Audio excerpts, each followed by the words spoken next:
자, 첫 번째 경기 이제 마요르카 대 라요. 자, 마요르카 같은 경우에는 이제 아스노 타코마가 결장중. 자, 그래도 이제 호재인 게 무리키 같은 경우에는 이제 복귀 가능성이 높은 상황이다 보니까 이제 이번 경기에서 좀 출전을 할 그런 좀 경우가 높다, 이렇게 좀 보실 수가 있고. 자, 그리고 이제 원정팀 라요 같은 경우에는 주전 미드필더 1명, 그리고 풀백 1명이 결장 중입니다. 자, 아무튼 이렇게 좀 양 팀의 결장자 이슈에 대해서 간략하게나마 좀 말씀드려봤네요. 자, 일단 이제 마요르카 같은 경우는 최근 좀 3연승을 거두면서 기대 이상의 결과를 좀 만들다가 직전 경기 이제 에스파뇰 상대로 지면서 연승 흐름이 끊겼습니다. 네. 자, 그래도 이제 뭐 여지껏 좀 원정 성적이 안 좋았던 좀 마요르카였지만 이제 최근에는 이제 원정에서도 좀 괜찮은 경기라고 보이며 이제 좋은 성적을 만들며 좀 저력 있는 모습 보였기도 했고, 그리고 뭐 이제 홈에서도 계속해서 좀 나쁘지 않은 모습을 좀 보이면서 그래도 좀 수랑 중인 그런 좀 마요르카라고 좀 볼 수가 있네요. 자, 그리고 이제 라요 같은 경우에도 최근 5경기 기준 이제 2승 3무로 좋은 성적을 내고 있고, 현재 지금 5경기 연속 무패 행진을 이어가고 있습니다. 자, 그리고 특히 좀 라요의 그런 이제 근래 좀 경기들을 봤을 때 일단 뭐 꼬마와 이제 홈 지로나 상대로 전부 지지 않으며 굉장히 좀 저력 있는 모습을 이제 좀 보여왔었죠. 자, 아무튼 그래도 확실히 좀 최근 좀 흐름이 좀 좋은 그런 양 팀의 맞대결이라고 볼 수 있습니다. 자, 일단 이제 마요르카 같은 경우에는 득점 기회를 잘 만들긴 하지만 아무래도 크로스 위주의 좀 전개가 많다 보니까 공격이 다소 좀 단조로운 편이고, 그리고 라요 같은 경우에는 이제 측면 전개가 좀 좋긴 하지만 근래 좀 측면에서의 전력 손실이 좀 어느 정도 있다 보니까 좀 측면 전기가 비교적 좀 더딘 감이 좀 있어 보입니다. 네. 그러니까 확실히 좀 이런 점을 좀 고려했을 때는 뭐 양 팀 다 어느 정도 좀 공격에서는 좀 다소 좀 단조로움을 좀 보일 수 있는 경기다, 이렇게 좀 말씀드릴 수 있을 것 같아요. 네. 자, 그리고 약간 이런 약간 양 팀의 좀 플레이 스타일을 좀 봤을 때는 좀 굉장히 좀 느린 템포로 경기가 좀 흘러갈 수 있고, 그리고 양 팀 다 좀 생각보다는 공격에서 두각을 나타내지 못할 가능성이 있어 보입니다. 네.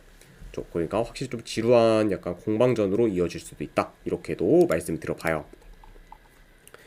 자, 일단 상대 전적에서는 마요르카가 많이 앞서기는 하지만 지금 그 부분을 제외하고는 라요에 비해 딱히 우세한 게 없고, 그리고 오히려 지금 라요 같은 경우에는 매번 괜찮은 경기력을 보여 이제 기복이 크게 없고, 그리고 중원도 이제 생각보다는 좀 탄탄하면서 쉽게 주도권을 좀 잘 내주지 않고 있기 때문에 이런 점을 좀 고려하면은 이번 경기는 라요가 좀 좋은 결과를 만들어도 크게 이상할 게 없는 경기지 않나 좀 생각을 합니다. 네.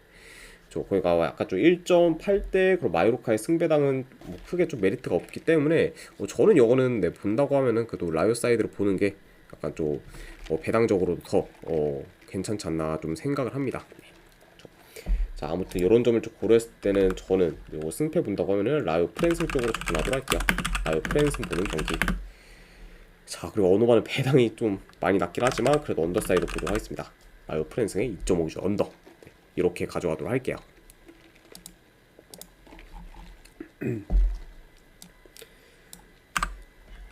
자, 그리고 이제 비아레알 대 헤타페.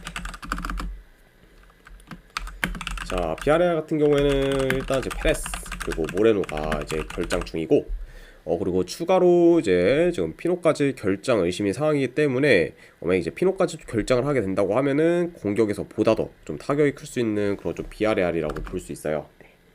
이것도 좀 포워드 라인에서의 전력 누수가 어느 정도 있는 그런 좀 비아레알이라 볼 수가 있고, 그리고 헤타페 같은 경우는 뭐 여전히 주전 포워드인 마요랄이 결장 중입니다. 자, 일단 이제 비아레알 같은 경우에는 연승을 이어가다가 이제 하필 레알 마드리드를 만나면서 연승이 끊기게 되었고, 그리고 헤타페 같은 경우에는 알라베스 상대로 이제 뭐 리그 첫 승을 좀 기록하며 흐름이 좀 좋아졌고, 그리고 최근에는 이제 이전에 비해 공격 전개가 좀 더 좀 나아진 편이라고 볼 수 있습니다. 네. 그러니까 확실히 이제 비아레알 같은 경우는 좀 좋은 흐름을 이어가다가 이제 한번 끊겼고, 그리고 헤타페 같은 경우에는 좀 조금씩 살아나는 그런 좀 경향을 보이고 있다, 이렇게 좀 말씀드려봅니다. 자, 물론 뭐 이제 공격이 좀 나아진 헤타페긴 하지만 그래도 이제 좀 비아레알과 비교했을 때는 공격에서는 좀 많이 밀리는 편이라고 봐요. 네. 그리고 이제 헤타페 같은 경우에는 특히 원정에서 더더욱 이제 공격 전개가 안 좋기 때문에 그래도 이런 헤타페 상대로는 비아레알이 홈에서 공격을 좀 주도하며 유리하게 경기를 좀 풀어가지 않을까 좀 생각을 합니다. 저거 이제 비아레알 같은 경우는 뭐 평소대로 이제 뭐 공격 템포를 좀 끌어올려 뭐 이제 침투나 이제 뭐 컵백과 같은 그런 좀 공격 패턴을 통해서 이제 헤타페의 수비를 좀 공략할 것으로 보고, 그리고 헤타페 같은 경우에는 아무래도 이제 비아레알이 좀 세트피스 좀 수비가 약하다 보니까 그런 약간 좀 세트피스 공격에서는 어느 정도 위협적인 모습을 보일 수 있다. 네, 요 정도까지도 말씀드려봅니다. 자, 그리고 이제 헤타페 같은 경우에는 지금 후방에서의 좀 턴오버가 많고, 그리고 빌드업도 대체적으로 좋지는 못하기 때문에 이번 경기 비아레알이 더더욱 좀 전방 압박을 이제 좀 강하게 가져갈 수도 있다고 봐요. 네. 아무튼 네, 이렇게 좀 경기 흐름까지도 한번 좀 전해드려봤습니다. 자, 물론 뭐 이제 비아레알이 확실히 지금 기존 좀 결장자들 플러스 이제 어느 정도 좀 페레스 그리고 이제 좀 피노까지 지금 결장 가능성이 좀 있는 그런 좀 상황이기 때문에 이런 약간 좀 포워드진의 라인의 그런 좀 결장 이슈를 좀 고려하면은 뭐 이거를 약간 좀 비아레알이 그래도 좀 약간 공격에서 크게 좀 두각을 나타낼 것 같다 이렇게 좀 단정 짓기는 많이 어렵긴 하지만, 그래도 이제 원정 헤타페 그런 좀 경기력이 그리 좀 좋지 못하고, 그리고 어느 정도 좀 비아레알의 주전 포워드들이 결장을 한다고 해도 헤타페와는 좀 공격에서의 차이가 좀 클 수 있기 때문에 이런 부분들을 다 고려하면은 그래도 요 경기는 비아레알 사이드를 보는 게 좀 더 낫지 않나 좀 생각을 합니다. 자, 아무튼 이런 점을 고려했을 때는 저는 승패를 본다고 하면은 비아레알 사이드 쪽 보는 경기, 안 그러면 언어반은 본다고 하면은 언더 사이드 보도록 할게요. 네, 비아레알 승에 2.5 기준 언더로 가져가도록 하겠습니다.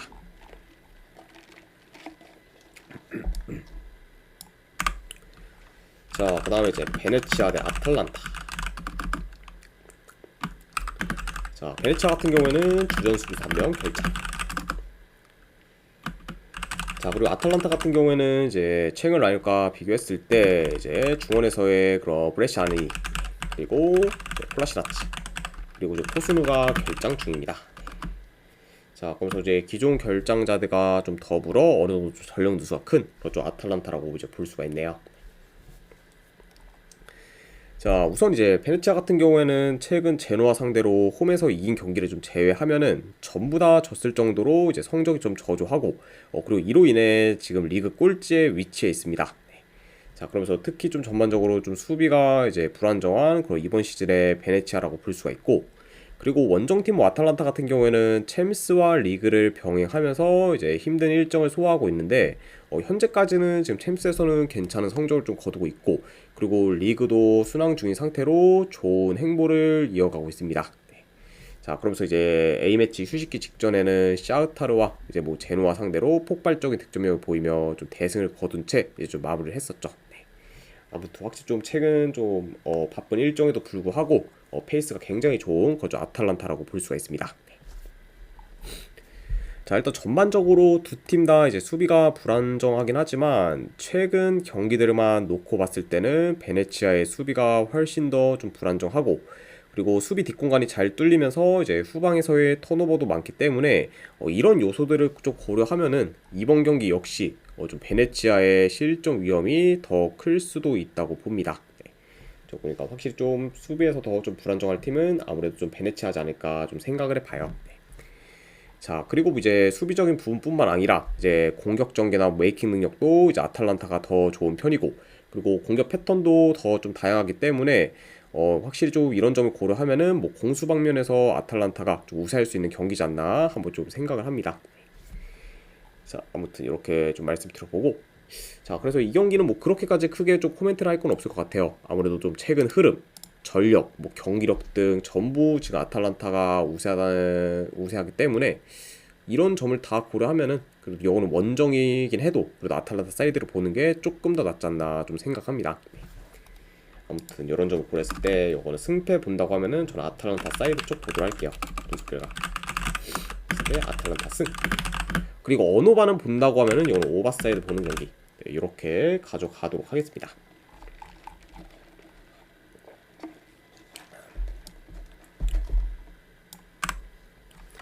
자, 그 다음에 이제 리버풀 대 첼시. 자, 리버풀 같은 경우는 이제 알리스 그리고 이제 키에사가 결장. 그리고 이제 첼시 같은 경우에는 포파나, 쿠쿠렐라가 결장 중입니다. 자, 일단 이제 리버풀 같은 경우에는 6연승을 좀 거둔 채 A매치 휴식기를 맞이하며 마무리를 잘했고, 그리고 여전히 지금 공수 밸런스가 좋은 편입니다. 자, 확실히 이제 이번 시즌 뭐 영입이 이제 뭐 거의 없던 그런 리버풀이었기 때문에 어느 정도 좀 침체되지 않을까 좀 우려는 있었지만 역시나 이제 좀 리버풀은 좀 리버풀이다 이런 거 좀 보여주면서 이번 시즌도 계속해서 좀 막강한 모습을 이제 좀 보여주고 있죠. 자, 그리고 이제 원정팀 뭐 첼시 역시 최근 경기력이 많이 올라오면서 긴 연승을 지금 이어가고 있고, 그리고 이제 그러면서 좀 상세를 좀 타고 있었긴 했지만 직전 경기 이제 노팅엄 상대로 홈에서 무승부를 거두며 기대 이하의 결과를 좀 만들었습니다. 네. 자, 최근 뭐 계속해서 좀 연승을 하면서 이제 모멘텀이나 좀 경기력이 계속해서 좀 올라온 그런 좀 첼시였긴 했지만 직전 좀 노팅엄전에서의 그런 좀 무승부는 다소 좀 첼시의 좀 상승에 어느 정도 좀 흙을 좀 뿌린 격이다. 약간 좀 이렇게 좀 평가할 수 있을 것 같아요. 네. 그만큼 확실히 좀 달리다가 살짝 좀 주춤한 그런 좀 최근의 첼시라고 이제 볼 수 있습니다. 자, 일단 뭐 간략하게나마 좀 경기 양상 봤을 때 양팀 다 점유율은 좀 엇비슷할 것으로 봐요. 그리고 초반부터 좀 중원 싸움이 좀 치열하면서 주도권 경쟁이 굉장히 좀 심화될 것으로 봅니다.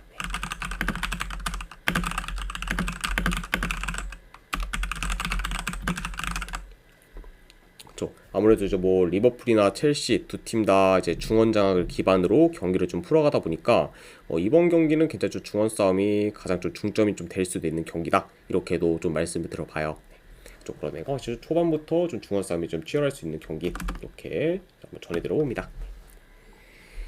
자, 그리고 이제 리버풀보다는 첼시가 좀 더 공격적인 플레이를 좀 주로 보이고 있기 때문에 더 적극적인 공세를 보일 수 있고, 그리고 리버풀 같은 경우에는 공격에서의 그런 세밀함이 좀 좋으면서 효율성이 좀 뛰어나다 보니까 첼시 상대로도 좀 효율적인 공격을 좀 구사할 것으로 봐요. 네. 그러니까 확실히 약간 좀 이런 점을 좀 고려했을 때는 양 팀 다 이제 좀 각자의 좀 방식대로 이제 좀 득점 기회를 좀 만들 것으로 보고, 그리고 두 팀 다 이제 좀 침투 플레이가 좋기 때문에 좀 침투를 통한 득점 기회 또한 좀 종종 만들어질 수도 있다고 봅니다. 자, 일단 뭐 두 팀이 좀 맞붙었던 경기들을 좀 봤을 때 이제 뭐 최근 리버풀이 홈에서 대승을 좀 거둔 걸 제외하면은 전부 무승부로 끝났을 만큼 좀처럼 승부가 안 난 경우가 좀 많았어요. 그렇죠. 그러니까 확실히 좀 이런 점을 좀 고려했을 때는 뭐 상성상 뭐 리버풀이 뭐 아주 좀 우세하지도 좀 않다고 볼 수가 있고, 그리고 지금 뭐 전력이나 경기력 면에서도 첼시가 크게 좀 밀릴 게 없다 보니까 이번 경기 역시 좀 비등비등하게 흘러갈 가능성도 이제 염두는 해둬야 합니다. 자, 솔직히 뭐 리버풀이 지금 이제 안필드에서 경기를 좀 치른다는 점을 좀 제외하고는 크게 좀 유리할 만한 요소는 좀 없기 때문에 이런 점을 좀 고려하면은 지금 1.4대 그걸 좀 리버풀 승은 배당 대비 뭐 전혀 좀 메리트가 없지 않나 개인적으로 좀 생각을 해봐요. 네. 이 경기는 뭐 오히려 뭐 첼시가 좀 잡아 먹어도 좀 할 말이 좀 없는 좀 경기이기 때문에 이런 점들을 다 고려하면은 저는 이 경기는 배당 대비 첼시 사이드를 보는 게 뭐 좀 더 낫지 않나 좀 생각을 합니다. 자, 아무튼 저는 분석 결과 봤을 때는 네, 승패 본다고 하면은 첼시 프랜스 보는 경기 3.5 기준으로 본다고 하면 언더 사이드 고려할게요. 네, 첼시 프랜스의 3.5 기준 언더, 네, 이렇게 가져가도록 하겠습니다.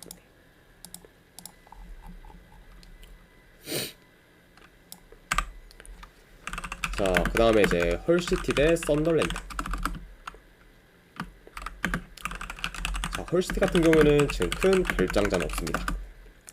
그리고 이제 썬더랜드 같은 경우는 주전 공격수 1명, 그리고 수비수 1명 결장. 이렇게 좀 양팀의 결장자 이슈에 대해서 이제 말씀을 들어봤네요. 자, 일단 이제 헐시티 같은 경우에는 3연승을 거두다가 이제 휴식기 직전에 노리치 상대로 원정에서 4대0 대패를 당하며 마무리가 좋지는 못했습니다. 자, 그래도 이제 시즌 극초반에 비해서는 경기력이 많이 개선된 그런 좀 헐시티라고 볼 수가 있고, 그리고 원정팀 뭐 썬더랜드 같은 경우에는 직전 경기 리즈 상대로 무승부를 거두며 이번 시즌 홈 무패 행진을 계속해서 좀 이어가고 있습니다. 자, 다만 이제 그 경기에서 이제 리즈 상대로 결과적으로 무승부로 좀 끝이 나긴 했지만 후반 막판에 리즈 골키퍼가 살짝 바운드된 공을 제대로 처리하지 못하는 좀 대형 실수를 저지르면서 이제 좀 골로 이어진 거기 때문에 운 좋게 이제 썬더랜드가 좀 무승부를 좀 거뒀다고 볼 수 있어요. 네. 뭐그 경기는 그 실수만 없었으면은 뭐 리즈가 좀 이겼던 경기였다는 점을 좀 고려하면은 다소 이제 좀 무승부로 끝난 거는 썬더랜드한테 운이 좋았다. 이렇게 한번 좀 평가를 해 봅니다. 자, 아무튼 이렇게 좀 양 팀의 좀 최상에 대해서 간략하게나마 좀 전달해 드려봤네요. 자, 일단 한두 달 전에 두 팀이 맞붙는다고 하면은 썬더랜드 쪽으로 많이 기울었을 테지만 최근에 이제 헐시티가 모멘텀이나 경기력이 많이 올라왔고 그리고 특히 공격 전개가 눈에 띄게 좋아졌을 정도로 이제 공격이 좀 좋아졌기 때문에 이런 헐시티가 지금 홈에서 쉽게 밀릴 거라고는 좀 보지는 않습니다. 자, 게다가 이제 썬더랜드 같은 경우에는 홈과 달리 이제 원정에서는 패배하는 경기가 많으며 좀 성적이 저조하고 그리고 이제 원정에서는 멀티 실점 이상을 기록하는 경기가 많을 정도로 이제 홈에 비해 좀 수비도 불안정하다는 점을 좀 고려하면은 이번 경기는 저는 이게 원정에서 썬더랜드가 결과를 내기는 다소 좀 버겁지 않을까 좀 생각을 합니다. 네. 아무래도 이제 양 팀이 좀 홈 원정이 좀 바뀌었다고 하면은 그래도 좀 썬더랜드가 좀 우세할 수 있다 이렇게 좀 보긴 하는데 이게 뭐 헐시티가 홈이라고 하면은 더 좀 유리한 부분이 좀 많다고 보여져서 이런 점을 다 고려하면은 저는 승패 본다고 하면은 이거는 헐시티 사이드로 접근하도록 하겠습니다. 그래서 분석 결과 봤을 때는 저는 헐시티 프랜스 보는 경기 이렇게 좀 가져가거나 그럼 언어반은 본다고 하면 오바 보는 경기 이렇게 보도록 할게요. 그래서 헐시티 프랜승의 2.5 기준 오바로 접근하도록 하겠습니다.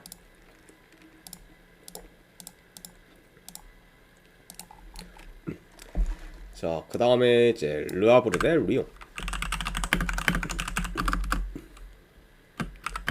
자, 르아브르 같은 경우에는 주전 수비수 2명 결장.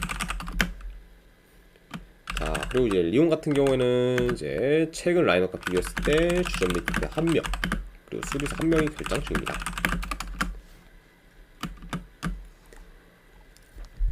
자, 일단 리옹 같은 경우에는 시즌 극초반에 홈에서 모나코 상대로 뭐 유효슈팅 한 개도 만들지 못하며 무기력하게 졌을 때만 해도 이번 시즌도 많이 어렵겠구나 싶었지만 그런 예상과 달리 최근에는 4연승을 좀 거두면서 이제 승승장구하고 있고 그리고 매 경기 멀티 득점 이상을 좀 기록하면서 득점력 또한 지금 무르른 상태라고 볼 수 있습니다.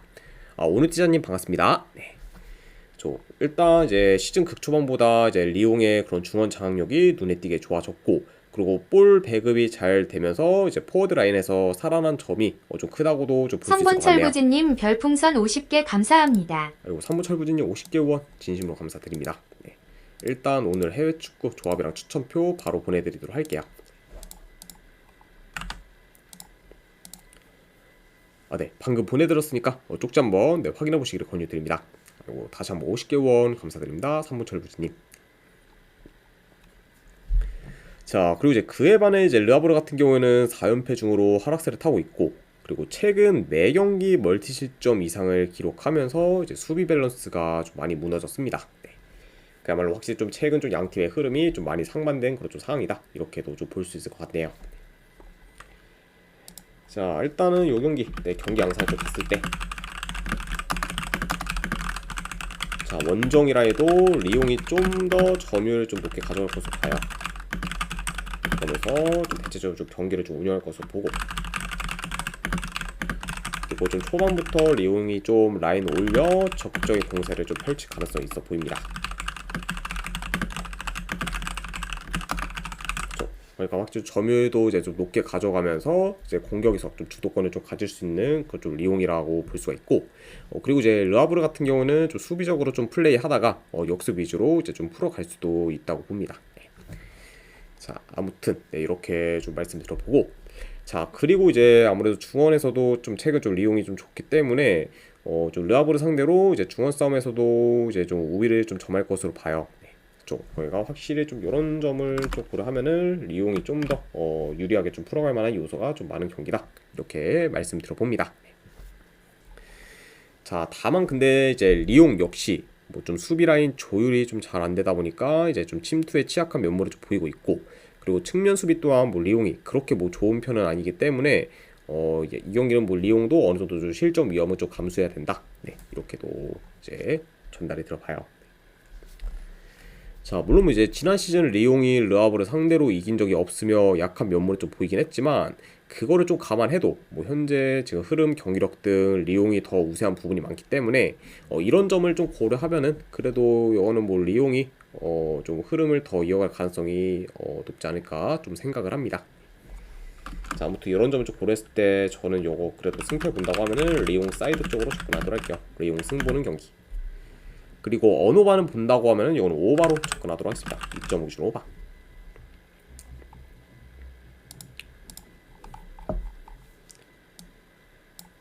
자, 그 다음에 이제 몽펠리에 대 마르세유.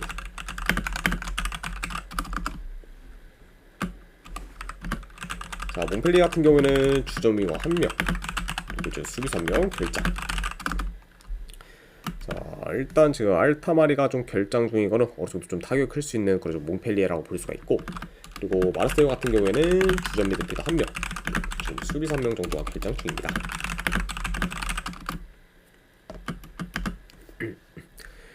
자, 일단 이제 몽펠리에 같은 경우에는 휴식기 이전에 오세를 상대로 이제 홈에서 이긴 걸 제외하면은 전부 다 졌을 정도로 성적이 좀 저조했고, 그리고 현재 6경기 연속 멀티 실점 이상을 기록 중일 정도로 수비가 많이 안 좋은 편입니다. 네.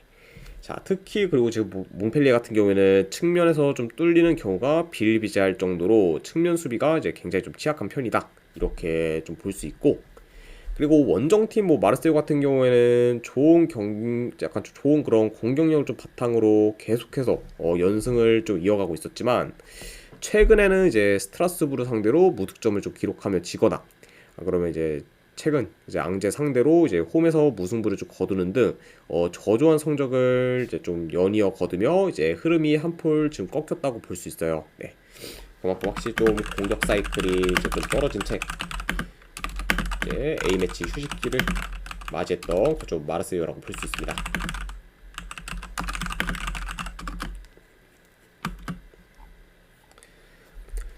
자, 그래도 이제 몽펠리에 안 좋은 그런 측면 수비를 좀 고려하면은 이제 좀 마르세유의 그런 에리케 그리고 그린우드가 이제 측면에서 활발히 좀 기회를 창출하면서 좀 날뛸 수 있는 그런 좀 상황이 좀 발생할 수 있고, 그러다 보면은 좀 자연스럽게 마르세유의 좀 공격이 이번에는 좀 살아날 약간 요소가 이제 좀 있어 보입니다. 네, 그렇죠.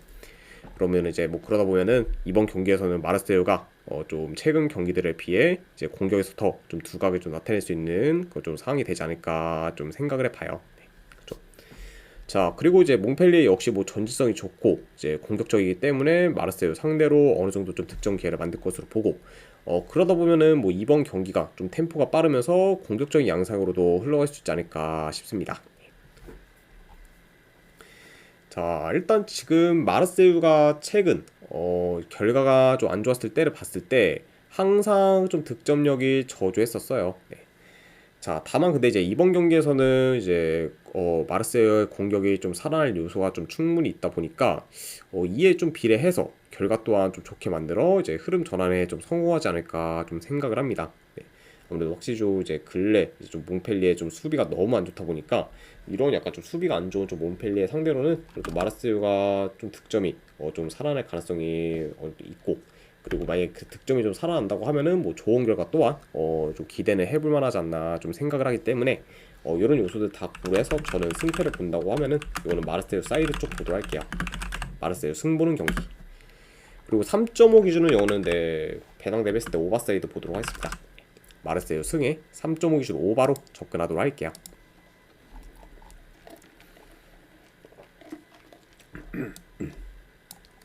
자, 그리고 이제 마지막으로 그 외의 경기 몇 개 더 살펴보면, 자, 일단 울버햄튼 대 이제 맨시티. 확실히 이제 좀 로들이 이제 덕배가 다 이제 부상으로 인해 좀 결장을 하면서 맨시티의 좀 최근 모멘텀이나 좀 경기력이 좀 떨어진 감이 있긴 하지만, 그 이상으로 지금 뭐 울버햄튼의 상황이 너무 안 좋다 보니까 이거는 뭐 그래도 맨시티 사이드를 봐야 되지 않나 생각을 해서 맨시티 승보는 경기. 그리고 1ND 기준은 네, 마인스까지 보도록 할게요. 맨시티 승에 마인스 네, 이렇게 가져가도록 하고, 자, 그 다음에 이제 분데스리가 경기 홀슈타인 킬 대 우니온 베를린. 저는 이거는 본다고 하면은 홀슈타인 사이드 쪽 보도록 할게요. 홀슈타인 킬 프랜스, 그리고 고배당으로는 네, 무승부 도전 네, 이렇게 한번 보도록 하겠습니다. 확실히 좀 현재 페이스나 경기력은 좀 우니온 베를린이 좋긴 한데, 항상 이제 우니온 베를린이라는 팀이 좀 잘 나가다가 이제 좀 한 번 좀 꼬꾸라질 때가 많고, 그리고 특히 좀 이런 경기에서는 좀 삽질하는 경우도 이제 좀 생각보다 좀 많이 맞기 때문에 이런 점을 다 고려하면은 요거는 저는 조금 다르게 좀 생각을 해서 홀슈타인 킬 프랜승이나 안 그래도 좀 무승부로 이제 좀 흙을 좀 뿌릴 수 있는 좀 경기가 될 수 있지 않을까 생각해서 네, 이렇게 한번 접근하도록 할게요. 자, 그리고 마지막으로 칼리아리 대 토리노. 네, 이 경기 역시 저는 승패 본다고 하면은 칼리아리 프랜승, 그리고 고해당으로 무승부 도전. 요거는 어느 반을 본다고 하면 언더까지 보도록 할게요. 칼리아리 프랜승 무승부 언더 네, 이렇게 가져가도록 하겠습니다. 자, 아무튼 이제 이렇게까지 해서 이제 해외 축구 분석은 전부 다 마무리가 되었습니다. 자, 어느 정도 분석이 좀 괜찮다 이제 생각되시는 분들은 추천이나 지구척 한 번씩 눌러주시면 감사드리고, 그리고 궁금하신 사항 있으시면은 채팅으로 질문 주시면 바로 답변해 드리도록 할게요. 자, 아무튼 이제 오늘도 끝까지 분석 방송 봐주신 분들 대단히 감사드립니다. 예, 감사합니다.